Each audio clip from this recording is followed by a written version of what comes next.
आओ करे साष्टांग प्रणाम।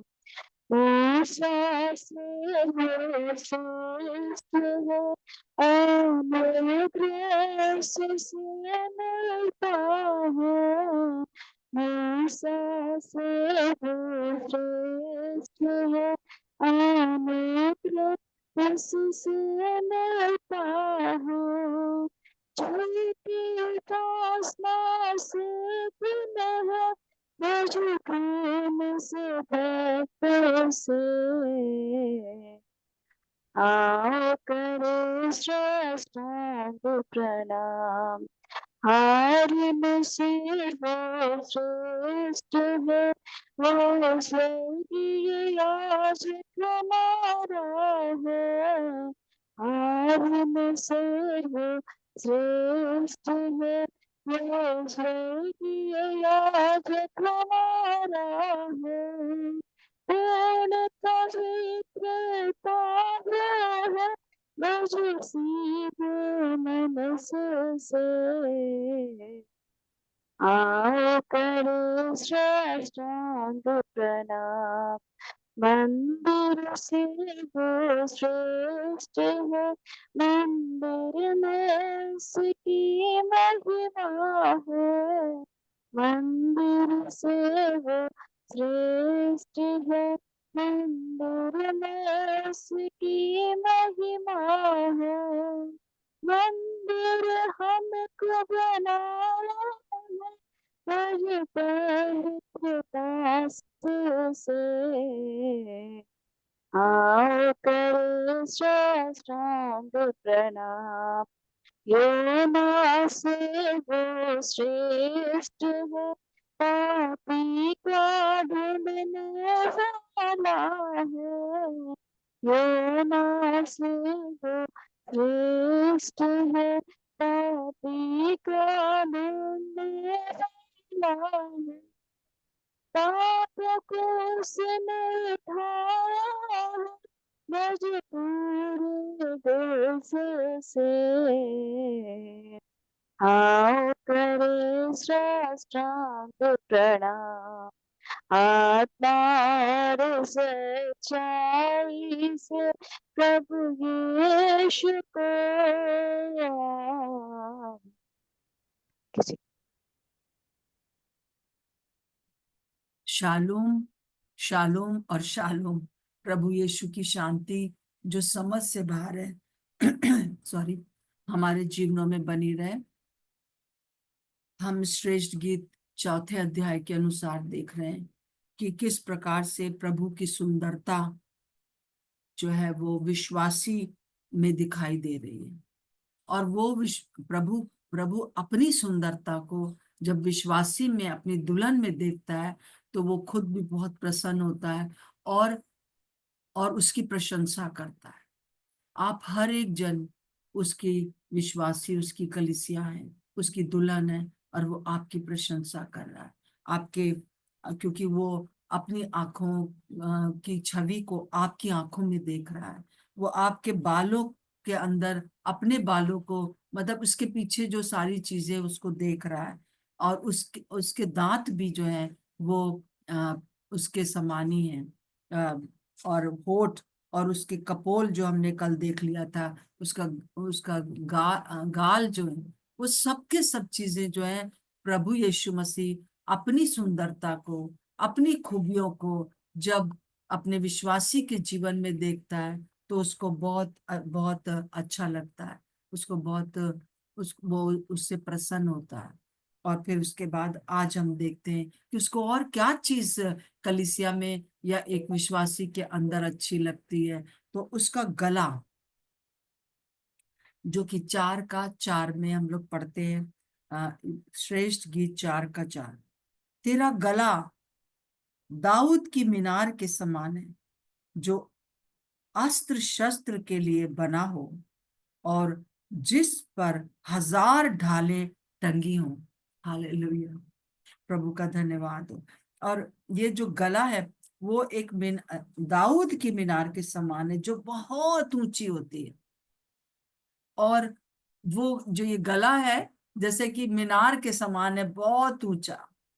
और वहां से क्या होता है कि उसको पूरा उसका शहर दिखता है। उस मीनार से पूरे शहर को वो देख सकता है। और वो शहर इसलिए देख सकता है क्योंकि उसको उस शहर की चिंता है। उस शहर को वो जो है उसके दुख को, उसके दर्द को वो जानता है।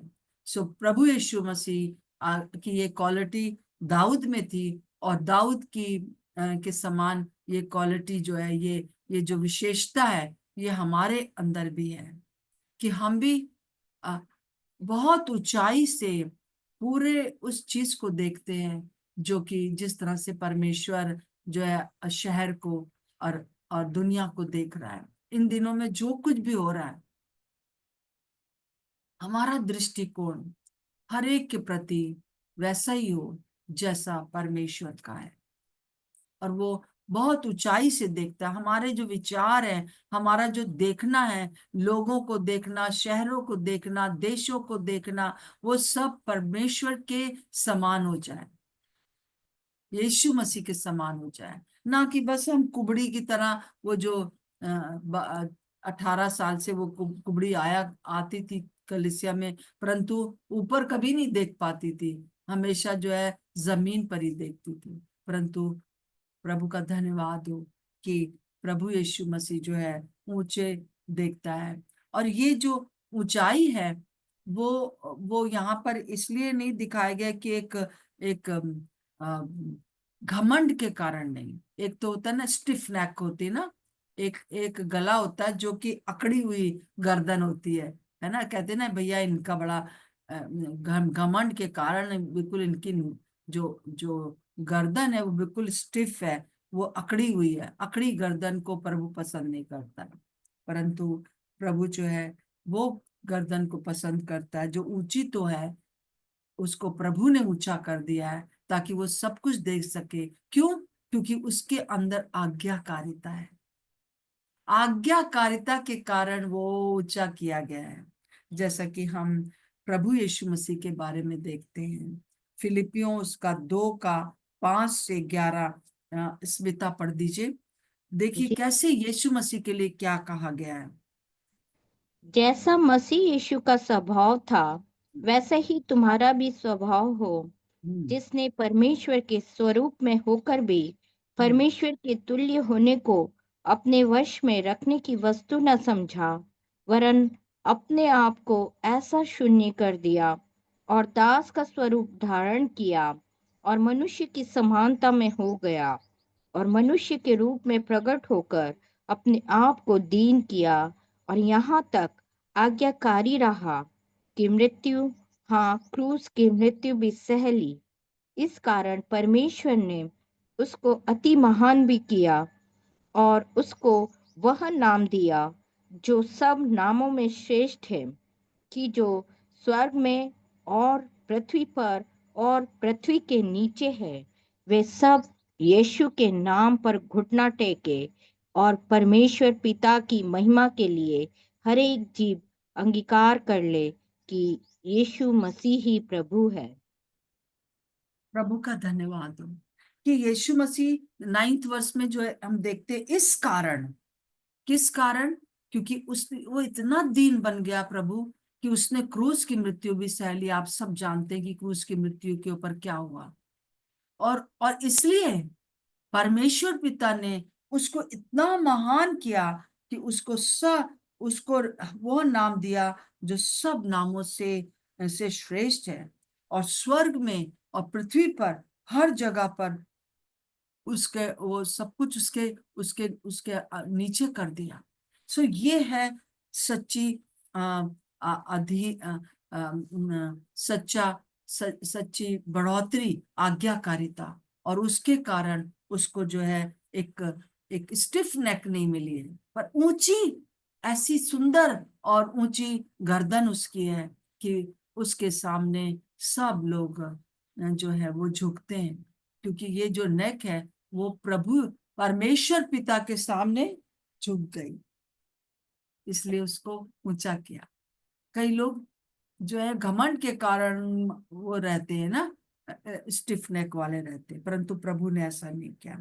फिर दूसरी चीज यहाँ पर लिखी है कि वो तेरा गला दाऊद की मीनार के समान है, जो अस्त्र शस्त्र के लिए बना हो। वो एक हथियार गृह है, ये जो है इसमें सारे हथियार टंगे हुए हैं। हालेलुया। और ये हथियार जो है वो वो एक ऐसे शस्त्र है, अस्त्र शस्त्र यहाँ पर टंगे हुए हैं जो कि एक आत्मिक युद्ध के लिए है। ये किसी की हानि के लिए नहीं है, परंतु ये प्रभु की इच्छा को पूरी करने के लिए उसको उसको शस्त्र दिए गए। हमारे जीवन में भी यही है। हमारे जीवन में बहुत से शस्त्र है हमारे पास, और वो गले के अंदर है, और गले के अंदर से ही वो जुबान पर आते हैं, और जुबान से ही वो होठों पर आते हैं, और होठों से ही जो है उसका उसको उसको दोहराया जाता है, और उसको उसको जो है दावा किया जाता है। और इस समय जो है वो वही वही सारे शस्त्र जो टंगे हैं वो सब बहुत ढेर है। और ये चीज जो थी वो जो दाऊद का जो हथियार गृह था, घर था, वो बहुत सुंदर था, और सारे प्रकार के हथियार वहां पर थे, और आत्मिक सारे हथियार प्रभु ने हमें दे रखे। और उन हथियारों को हमको अपनी जुबान पर लाकर अपने मुंह के द्वारा बोलकर हमको जो है उसको शत्रु को हराने के लिए रखा हुआ है। जैसे कि गतसमनी बाग में प्रभु यीशु मसीह व्याकुल तो थे, परंतु वो बार बार पिता के पास जाते, और उन्होंने एक शस्त्र जो था वो इस्तेमाल किया, पिता मेरी नहीं पर तेरी इच्छा पूरी हो। हालेलुया। शैतान तो बहुत से शस्त्र चला रहा था, इसीलिए वो अपने अपने से जो प्रेरित थे उसके पास गए और कहने लगे कि आत्मा तो तैयार है पर शरीर दुर्बल है, इसलिए जागते और प्रार्थना करते रहो। प्रार्थना करते रहो कि मतलब जो शस्त्र हमारे पास है उनका इस्तेमाल करते रहो। और आगे भी बहुत अच्छी बात यहाँ पर लिखी है कि 1000 ढालें वहां टंगी हुई हैं। ढालें जो है वो किस शस्त्र को दिखाती है? विश्वास के शस्त्र को दिखाती है, विश्वास की ढाल पकड़ने को बताती है। और वहां पर 1000 ढालें, शायद सबसे ज्यादा उस पूरे घर में, हथियार के घर में जो था वो बहुत ऊंचा है, और उसमें जो हथियार के घर में सबसे ज्यादा ढाले ही है लगता है।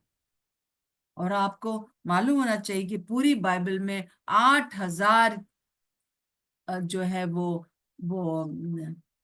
प्रतिज्ञाएं हैं। वो सारी प्रतिज्ञाएं परमेश्वर के लोगों के लिए हैं, उसकी दुल्हन के लिए हैं, मेरे और आपके लिए, विश्वासियों के लिए। परंतु उन सारी प्रतिज्ञाओं को हमें एक आत्मिक युद्ध से बचाने वाली हैं। हम प्रतिज्ञाओं को लेकर जो है हमको अपने मुंह से अंगीकार करना है। वो जो गले में लटकी हुई है वो मुंह पे आना है, और उससे जो है हम उसको दावा करना जिन्हें कहना चाहिए। और ये बहुत महत्वपूर्ण है।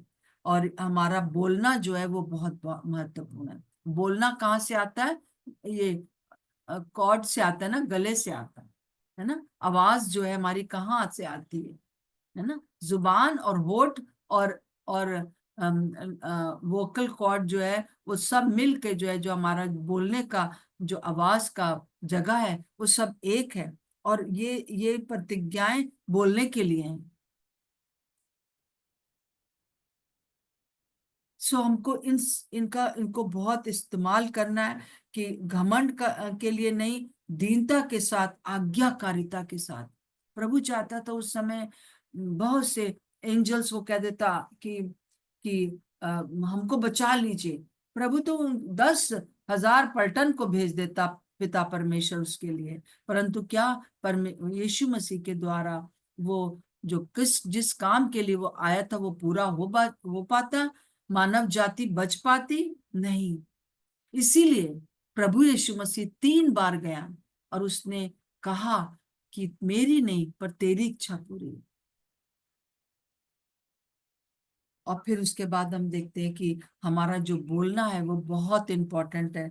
जैसा कि हम नीति वचन उसका 18 का 21 में देखते हैं, जीभ के वश में मृत्यु और जीवन दोनों है, जो इसको काम में लाना जानता है वो इसका प्रतिफल पाएगा, इसका फल पाएगा। हम क्या बोल रहे हैं, हमारे अंदर कौन सी जो है वो शस्त्र टंगे हुए हैं, क्या कौन सी हमारे अंदर जो है वो ढालें हैं, विश्वास की कौन सी ढाल हमारे पास है। कि प्रभु ने हमको जब कह दिया है कि तू जा, प्रभु यीशु मसीह से कहा कि मेरी इच्छा यही है कि तू जाकर जो है वो अपने आप को क्रूस पर बलिदान कर दे, तू बिल्कुल नीचे हो जा। और उसने उसका कहना माना और उसने वही किया जो प्रभु ने कहा था। उसने वही किया कि हे पिता इन्हें क्षमा कर दे। और पूरी सातों बातें हम देखते हैं वो एक ढाल के समान है, ना केवल यीशु मसीह के लिए परंतु हमारे लिए। प्रभु का धन्यवाद हो। और जैसे कि नीति वचन 11:11 में लिखा है, सीधे लोगों के आशीर्वाद से नगर की बढ़ोतरी होती है, परंतु दुष्टों के मुंह की बात से वो ढाया जाता है। तो नगर जो ये जो मीनार बनी हुई है, ऊंची ऊंची मीनार है, वहां से सब कुछ दिखता है। और प्रभु ने हमको ये गला, हमारा गला जो है दाऊद के समान कर दिया है, अपने समान कर दिया है। और वो सुंदरता हमारे देख रहा है, वो सिर्फ वही नहीं बोलता है जो सीधा व्यक्ति, सीधा मतलब धर्मी, धर्मी मतलब विश्वासी व्यक्ति जो कि उसके अपने लाभ का होता है, पर वो वही बातें बोलता है जो पूरे सिटी के लाभ का होता है, जो पूरे शहर के लाभ का होता है, पूरे देश के लाभ का होता है। वही बातें उसके अंदर मुंह से निकलती हैं मेरे प्रियो। और ये ढाले जो हैं वो ये प्रतिज्ञाएं हैं जो विश्वास के साथ बोलना बहुत आवश्यक है। जैसे कि पहला शैमुएल उसका 17 का हम 53 से 47 तक देखते हैं, जब गोलियात उसके सामने, छोटे से दाऊद के सामने, एक मामूली चरवाहे के सामने आकर खड़ा हुआ। और उसने जो बोला, उसके बोल में ही विजय थी, दाऊद के बोल में ही विजय थी। दाऊद एक छोटा सा लड़का उस समय, और वो क्या बोलता है देखिए, बड़े जाइंट को, बड़े से गोलियात को क्या बोलता है। आप पढ़ सकते हैं इसको, पहला शैमुएल उसका 17 का 43 से पढ़ दीजिए बहन। तब पलिश्ती ने दाऊद से कहा, क्या मैं कुत्ता हूँ कि तू लाठी लेकर मेरे पास आता है? तब पलिश्ती अपने देवताओं के नाम लेकर दाऊद को कोसने लगा। फिर पलिश्ती ने दाऊद से कहा, मेरे पास आ, मैं तेरा मांस आकाश के पक्षियों और वन पशुओं को दे दूंगा। दाऊद ने पलिश्ती से कहा, तू तो तलवार और भाला और सांग लिए हुए मेरे पास आता है, परंतु मैं सेनाओं के यहोवा के नाम से तेरे पास आता हूँ, जो इस्राएली सेना का परमेश्वर है, और उसी को तूने ललकारा है। आज के दिन यहोवा तुझको मेरे हाथ में कर देगा, और मैं तुझको मारूंगा और तेरा सिर तेरे धड़ से अलग करूंगा। और मैं आज के दिन पलिश्ती सेना के शव आकाश के पक्षियों और पृथ्वी के जीव जंतुओं को दे दूंगा। तब समस्त पृथ्वी के लोग जान लेंगे कि इस्राएल में एक परमेश्वर है, और यह समस्त मंडली जान लेगी कि यहोवा तलवार या भाले के द्वारा जयवंत नहीं करता, इसलिए कि संग्राम तो यहोवा का है और वही तुम्हें हमारे हाथ में कर देगा। जी हाँ, आंटी आगे। आपके सामने कौन सा गोलियात है? कोई भी बीमारी, कोई भी आर्थिक प्रॉब्लम, कोई भी चीज क्यों ना हो, जो कि हमारे सामने गुलियात के समान खड़ी हो जाती है। और वो बार बार हमको ललकारती है कि तुम मेरे अधीन हो, देखो मैंने तुम्हारे लिए क्या कर दिया। तो हमको दाऊद ने सबसे पहले कौन सी बातें कही, उसने बार बार कहा और उसको कह कह के जो है वो उसको धराशायी कर दिया। और हम देखते हैं कि उसने जो पहली बात कही वो मुझे बहुत अच्छी लगती है 44 में, कि दाऊद ने कहा, तेरे मेरे पास आ, कम, मैं तेरा मांस जो है आकाश के पक्षियों और वन पशुओं को दे दूंगा। और इसीलिए जो था वो गोलियात बहुत हंसने लगा कि अरे छोटा सा लड़का मुझे आया है, हमको चाहे कोई कितना छोटा समझे, परंतु हमारे मुंह में जो है ना वही हमारी विजय है। हालेलुया। और प्रभु यीशु मसीह का ये स्वरूप, दाऊद का ये स्वरूप जब जब प्रभु यीशु मसीह हमारे अंदर देखता है तो वो प्रशंसा करता है, अरे वाह, मेरी बेटी, मेरा बेटा मेरे मेरे वचनों को समझ गया है, मुझे समझ गया है, मुझे जान गया है, इसलिए वो मुझ ऐसे ऐसे इतने हियाव से इस प्रकार से बोल रहा है। और उसके बोलने से सब कुछ उलट पुलट हो जाएगा, क्योंकि हमारी जीभ के अंदर, हमारे गले में जो हथियार टंगे हुए हैं उसमें बहुत सी ढालें हैं। उन हथियारों को हमको किसी के नुकसान के लिए इस्तेमाल नहीं करना, परंतु हमें हमें जो है इस युद्ध में, जो जिस युद्ध में हमें उसको टारगेट बनाना है, दुश्मन शैतान को। और जब वो हमारे अंदर देखता है कि हमारे अंदर से प्रभु का वचन निकल रहा है, तो वो परेशान हो जाता है और दुम दबा के भागता है। जैसा हम देखते हैं कि याकूब की पत्री में जैसे लिखा हुआ है कि परमेश्वर के अधीन हो जाओ और शैतान का सामना करो तो वो तुम्हारे पास से भाग निकलेगा। तो हमारे सामने जितने भी गोलियात इस समय है, हमको क्या करना है? हमको जो है वो दाऊद के समान अपनी अपनी जो ये गले जैसी मीनार है वहां से सब ढाले निकाल लेना है। अरे 8,000 ढाले हैं, यहाँ तो सिर्फ 1,000 ढालों के बारे में है। उन ढालों को हमको यूज करते रहना है हर परिस्थिति के लिए। प्रभु ने हमको विश्वास की एक ढाल दी है। आइए इसको सीरियस लें, आइए इसको इस्तेमाल करें, आइए बोलें, हम बोलें, पूरे दिन बोलें। मैं आपको बताना चाहती हूँ अपनी एक छोटी सी गवाही। पिछले महीने मेरा दांत में बहुत ज्यादा परेशानी हो गई और मैं एक डॉक्टर के पास चली गई। तो उसने क्या किया, जब उसने कुछ खदड़ खुदड़ किया, उससे मेरा पहले तो ब्लीडिंग नहीं हो रही थी, ब्लीडिंग होने लगी। अब मैंने कहा कि इस हम डॉक्टर के पास तो नहीं जाएंगे, क्योंकि वैसे भी मुझे विश्वास नहीं होता।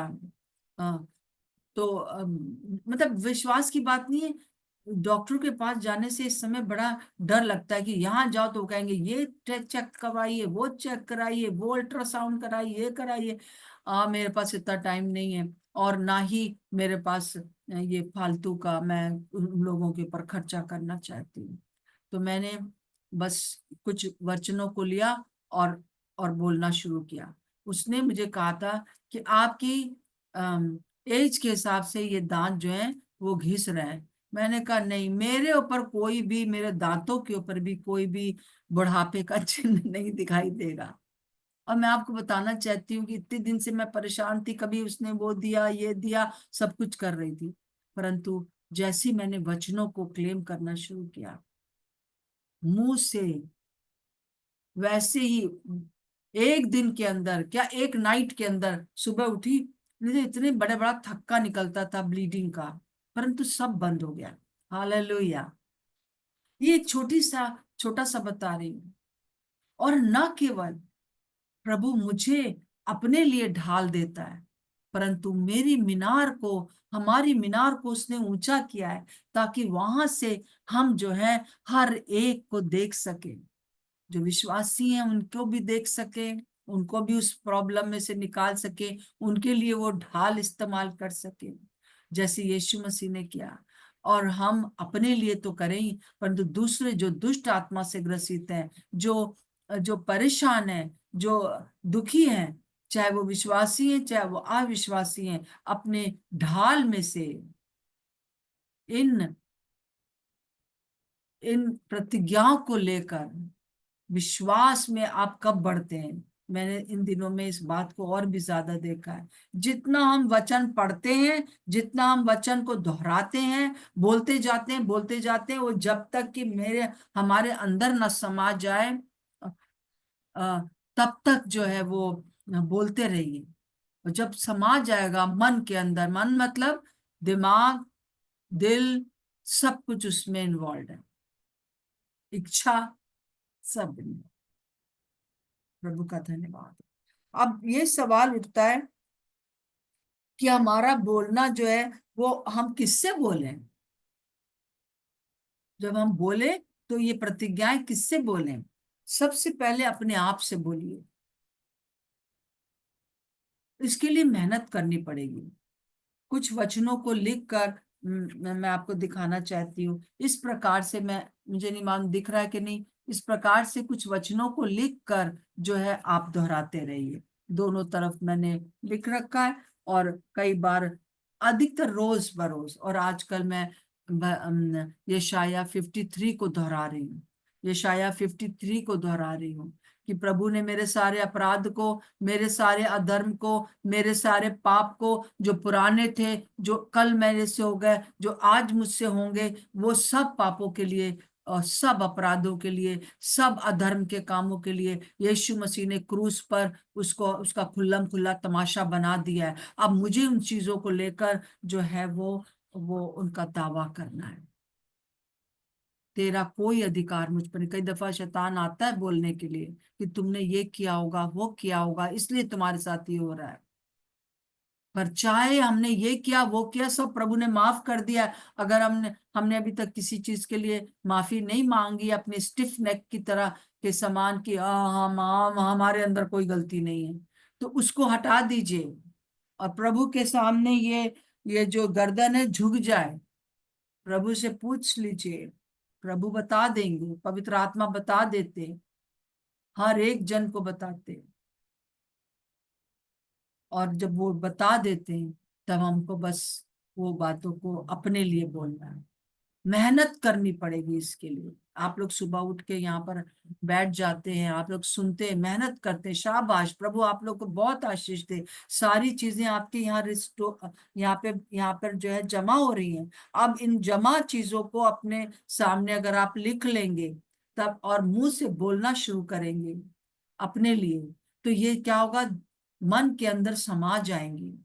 और जब मन के अंदर कोई चीज समा जाती है, वही विश्वास बन जाती है। और उस विश्वास के द्वारा ही दुष्ट जो है वो उसकी सारे जलते हुए तीरों को हम बुझा सकते हैं, और वचन की तलवार लेकर उसको हम घायल कर सकते हैं हमेशा के लिए। और फिर हम देखते हैं, और हम दूसरा जो हमको बोलना है वो शैतान से बोलना है। बोलना तेरा कोई अधिकार नहीं रह गया। सुन, ये शरीर, मेरा जीवन पवित्र आत्मा का मंदिर है, इसमें प्रभु रहते हैं, ये इस पर मेरा अधिकार है। प्रभु ने मुझे अधिकार दिया है, और मेरे परमेश्वर का अधिकार इसके ऊपर है, पवित्र आत्मा इसके अंदर है। तो इसलिए तेरा कोई भी बात इसमें घुसपैठ नहीं कर सकती। इलीगल राइट जो तू बना लेता है मेरे, कभी दांत में तो कभी कहीं तो कभी कहीं, वो तेरा कोई भी जो है राइट नहीं है मेरे जीवन के ऊपर। मेरा शरीर, मेरा आत्मा, मेरा दिमाग, मेरा सोच विचार, कई दफा हम सोच विचार के कारण ही तो दुष्ट के लिए दरवाजा खोलते हैं। तो सब चीज जो है प्रभु के अधीन करना है। प्रभु का धन्यवाद है। प्रभु हमसे यही चाहता है कि हम शैतान से बोले, चलो सामना करें शैतान का। और फिर उसके बाद तीसरा, हम पहाड़ों से कहें हैं, जो हमारे पहाड़ है ना, उनसे कहें, बोले उनसे। जैसे पहले मैंने आपको बताया कि हम लोग पहले गाना गाते थे, ये पहाड़ टल जाएगा, पर अब मैं गाती हूँ, ये पहाड़ टल चुका है। क्यों? क्योंकि प्रभु यीशु मसीह ने कहा है। जैसा कि हम देखते हैं मत्ती उसका 21 का, जब वो जब वो फल रही थी अंजीर के पेड़ को सुखा देता है, तब उसके चेले उसको बहुत आश्चर्य से देखते हैं, परंतु वो उनसे कहता है 21 का 21, मत्ती 21 का 21। यीशु ने उनको उत्तर दिया, मैं तुमसे सच कहता हूं, यदि तुम विश्वास रखो और संदेह ना करो, तो ना केवल ये करोगे जो इस अंजीर के पेड़ के साथ किया गया है, परंतु यदि इस पहाड़ से भी कहोगे उखड़ जा और समुंदर में जा पड़, तो वो हो जाएगा। अपने सब पहाड़ों से कहिए कि मैं तुझे उखाड़ती हूं और समुंदर में फेंकती हूं। ये कौन सी चीज है जो कि कभी कभी कभी कभी 6 महीना लग सकता है जब आप प्रार्थना कर रहे हैं, कभी कभी तुरंत हो जाता है, परंतु उसको कहते रहिए, दोहराते रहिए, उस पहाड़ से कहते रहिए, ये पहाड़ तेरा कोई अधिकार अब मेरे ऊपर नहीं है। जितना जो आप इस चीज को करेंगे, और ना केवल जो है वो हमारे अपने लिए, परंतु हम जो है हमको मालूम है, हमको सब समय काम करना है अपना। मानसी आप अपना वो कर लीजिए, म्यूट कर लीजिए। और ना केवल जो है वो हमारा हमारी अपनी, परंतु ऐसा ये मीनार मिली हुई है, ऊंची मीनार, जहां से हम सारा शहर देख सकते हैं, हम दूसरों को देख सकते हैं, दूसरे के पहाड़ों को हम उनके साथ मिलकर कह सकते हैं, हटा सकते हैं, उनको सिखा सकते हैं। और दिनों रात जो हम करते हैं या प्रभु के सेवक लोग करते हैं, वो इसीलिए करते हैं मेहनत, कि हम सब दूसरे लोगों को सिखा सकें कि इस जो मीनार में जो हथियार हैं वो उनको इस्तेमाल करिए। ये प्रतिज्ञाएं जो 1000 टंगी हैं, उनको निकालते रहिए, निकालते रहिए, परंतु जब खोपड़िया में है तभी निकलेंगी, और दिल में समाई हुई है तभी निकलेंगी। हमको बहुत मेहनत करनी है, और ये पहाड़ को उखाड़ कर फेंक दीजिए। तो सबसे पहले अपने आप को बोलिए, बोलना है, सही बोलना है, और दूसरा शैतान को बोलिए, चलो निकलो। और आप सब बोलेंगे तो वो, जब वो देख लेगा कि ये तो इसे बोलती जाती है वचन, प्रभु के वचन के सामने वो नहीं खड़ा रह सकता है। यीशु मसीह ने क्या किया? यीशु मसीह ने जो है वचन ही बोलकर उसको भगाया। जब हम उसकी परीक्षा में देखते हैं, फिर हर एक उस प्रॉब्लम से कह दीजिए, निकलो, तुम्हारा कोई अधिकार नहीं। आइए हम लोग प्रार्थना करेंगे। हालेलुया। प्रभु आपका धन्यवाद हो। प्रभु इस श्रेष्ठ गीत की किताब के लिए आपका धन्यवाद हो। आपने हमारे अंदर इस चीज को देखा, और हमारे अंदर आप देखना चाहते हैं जो आपके अंदर है, जो दाऊद के अंदर। और प्रभु आपके सेव आप जितने भी बाइबल में जितने भी विश्वास के लोग रहे हैं प्रभु जी, जैसा हम इब्रानियों उसका 11 में देखते हैं, वो सब के हम जब देखते हैं उनके समान हम भी और सबसे ज्यादा प्रभु आपके समान होने के लिए हमारी सहायता मदद करिए।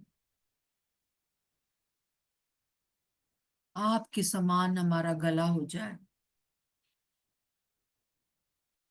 हम अपनी सारे जो हमारी अकड़ी हुई बातें हैं, जो हमारे घमंड हैं, उनको हम हटाते हैं। उस घमंड के कारण हम जानना नहीं चाहते कुछ भी। हम सोचते हैं हमें सब आ गया है। हर दिन हम आपके सामने अपने सिर को झुकाते हैं, अपनी गर्दन को झुकाते हैं, आपके सामने दीन होते हैं। प्रभु हमारी सहायता करें कि जिस तरह से आप जब इस दुनिया में थे, आपने प्रभु जी हर एक बात को पूरा किया, दीन होकर हमारी भी सहायता करें।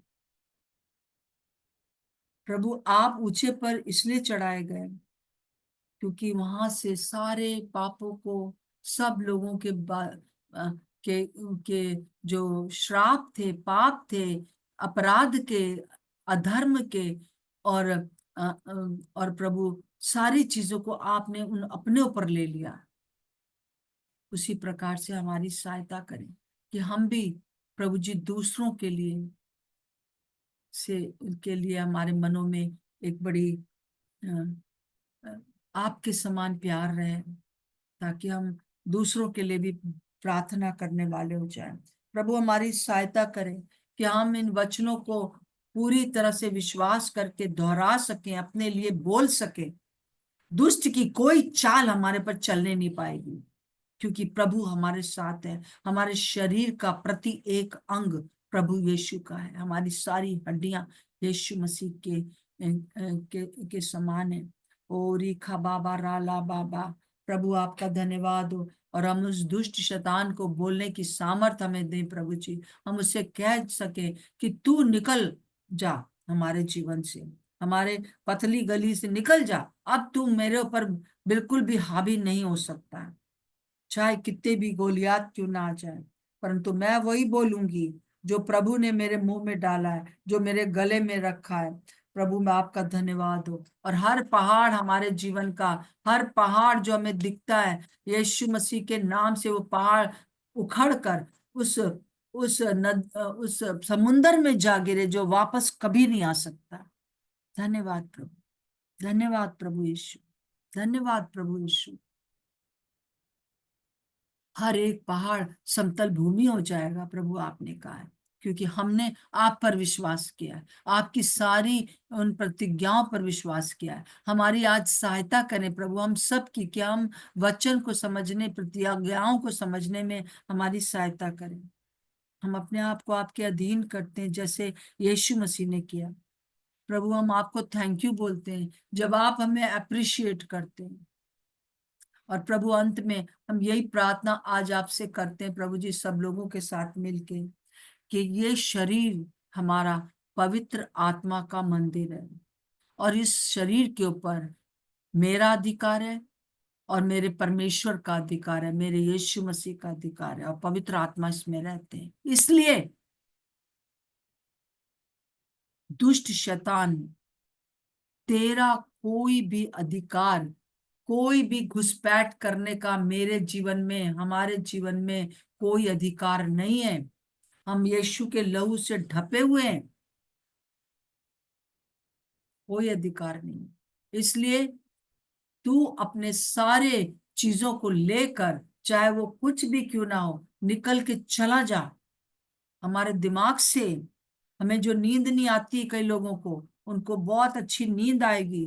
प्रभु हर एक प्रकार का शरीर का दर्द यीशु के नाम से दूर होगा, ताकि हम अपना समय अधिक से अधिक प्रभु की संगति में, दूसरों को आपके पास लाने में इन अंतिम दिनों में लगा सकेंगे। प्रभु आपका धन्यवाद, यीशु मसीह आपका धन्यवाद। हम अपने बच्चों को आपके लहू में ढांप देते प्रभु जी, अपना अनुग्रह करें। सर्वशक्तिमान पिता परमेश्वर आपका धन्यवाद, यीशु मसीह के नाम से मांगते हैं, आमीन और आमीन। मैं विश्वास करती हूँ कि आप लोग जो है वो इस वचन के द्वारा आशीष पा रहे हैं, और इनको आप जरूर से जो है वो करते रहिए,